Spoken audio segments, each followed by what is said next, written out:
Hello, আসসালামু আলাইকুম কবুতর প্রেমীরা। তো সবাই করে আশা করি ভালো আছেন না। এই হলো সবাই ওয়েট করতেছে খাবার জন্য। ওইটাকে দিয়ে দিছি, বাচ্চা হয়েছে ওদের কিছু খাবার। আজকে আমি আপনাদের দেখাবো আমার কবুতরের আমি কি খাওয়াই। এটা হলো একটা ফেন্সি খাবার। দেখেন এখানে কিন্তু কোনো কম নাই, টোটাল পরিমাণ কোনো কম নাই। কয়টা আইটেম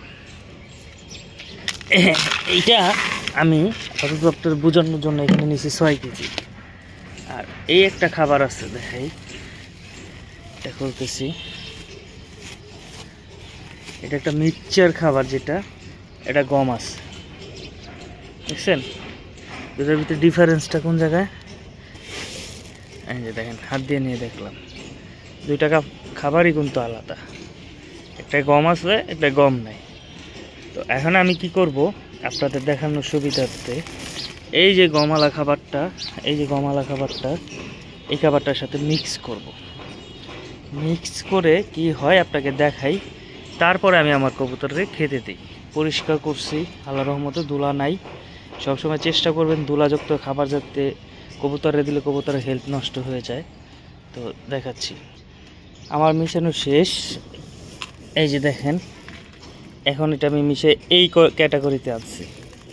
তো এই ক্যাটাগরিতে আনতে আমার 65 টাকার মতো, 60 থেকে 65 টাকার মতো খরচ পড়ছে সেম এই খাবারটা আনতে। এখন আমার খাবারে যতটুকু চেষ্টা করবেন ওষুধ কম দেওয়ার। কবুতরে ওষুধ লাগে না যে তা না। আমি চেষ্টা করি, এই শীতে বিশ্বাস করবেন কি না জানি না, আমি শুধু রসুনের উপরে ডিপেন্ড করছি। আর যতটুকু চেষ্টা করছি ওদেরকে আল্লাহর রহমতে ওষুধের উপরের থেকে রাখা। আল্লাহর কাছে লাখ লাখ শুকরিয়া। ওষুধ ছাড়া আমার কবুতর খুব ভালোই থাকে, বাচ্চাও সুন্দর করে, গ্রোথ ভালো হয়। এইটা চেষ্টা করবেন আপনারা ওষুধ কম দেওয়ার।